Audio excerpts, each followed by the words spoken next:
అందరికి నమస్తే అండి. పుష్ప వ్లాగ్స్కి స్వాగతం. ఈరోజు మన వీడియోలో స్వీట్ హోమ్ స్టైల్ పర్ఫెక్ట్ ఘాటి రెసిపీ ఎలా చేయాలో చూపించబోతున్నాను.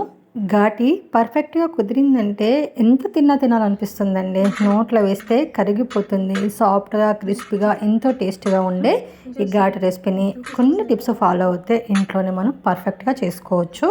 మరి ఎలా చేయాలో చూసేద్దామా? ఓకే అండి, లేట్ చేయకుండా వీడియోకి వెళ్ళిపోదాం. వీడియో స్కిప్ చేయకుండా కంప్లీట్గా చూడండి. ముందుగా ఒక బౌల్ తీసుకొని బౌల్ పైన పిండి జల్లలు పెట్టేసుకొని 2 కప్పుల శనగపిండి వేసుకొని జల్లించుకోవాలి.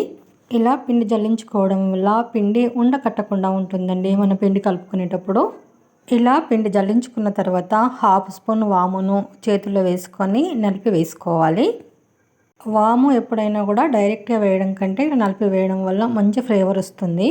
ఇప్పుడు 1/2 స్పూన్ సాల్ట్, 1/2 స్పూన్ పసుపు వేసుకోవాలి. ఇప్పుడు పిండి నార్మల్గా కలపకుండా మిక్సీ జార్లో సగం కప్పు ఆయిల్, 1/2 కప్పు నీళ్ళు పోసుకొని మిక్స్ పట్టుకోవాలి.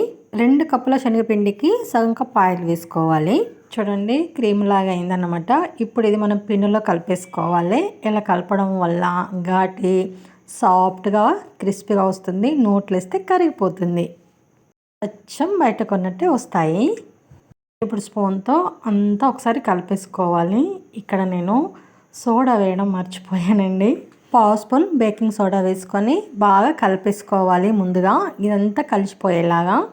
ఈ పిండికి సగం కప్పు నీళ్లు పడతాయండి, కానీ ఒకేసారి పోయకూడదు, పిండి మెత్తగా అయిపోతుంది.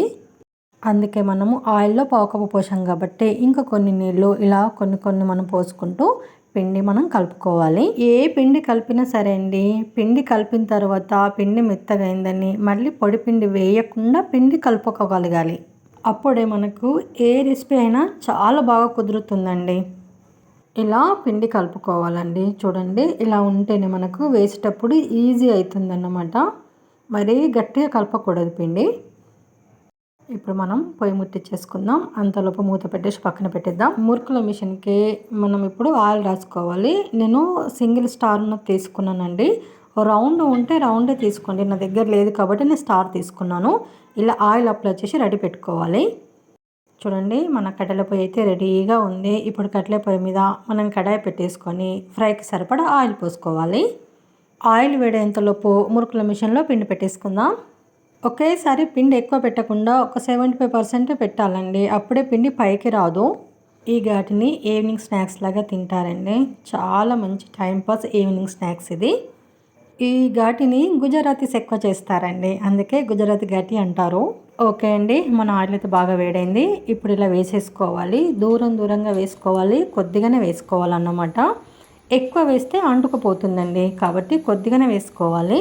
ఇలా ఒక 1 మినిట్ కాలనిచ్చి మళ్ళా టర్న్ చేసుకొని ఇంకొక సైడ్ కూడా ఒక 1 మినిట్ కాలితే చాలు. ఎక్కువ కాల్చకూడదండి, ఇది కలర్ చేంజ్ అవ్వద్దు అనమాట. ఈ మాత్రం కాలితే సరిపోతుందండి. ఇప్పుడు ఓల్స్ ఉన్న బేసన్లో తీసుకొని పక్కన పెట్టేస్తే ఒక 2 నిమిషాలు ఆయిల్ అంతా పోతుంది. ఆ తర్వాత గిన్నెలకు వేసుకోవాలి. చూడండి, ఎంత బాగా కుదిరింది కదా. జస్ట్ ఇలా అంటేనే ఇరిగిపోతుందండి, అంత క్రిస్పీగా వచ్చాయి. అలాగే సాఫ్ట్గా కూడా ఉంటాయండి. చాలా టేస్టీగా ఉంటుందండి. తిన్నకమని తినాలనిపిస్తుంది. అందుకే పిల్లలైనా పెద్దలైనా అందరూ ఇష్టపడతారు దీన్ని. సంక్రాంతి హాలిడేస్లో వచ్చేస్తున్నాయి కదండి, పిల్లలందరూ ఇంట్లోనే ఉంటారు. అప్పుడు మనం పిల్లలకి ఇలా చేసి పెడితే చాలా ఇష్టంగా తింటారు.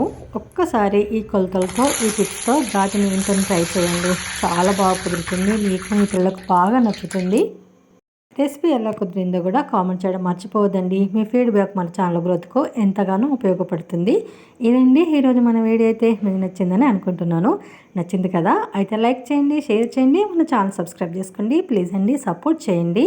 అలాగే ఇలాంటి మంచి వీడియోల కోసం, విలేజ్ వంటల కోసం, ఈజీ అండ్ సింపుల్ రెసిపీస్ కోసం మన ఛానల్ ఫాలో అవ్వండి.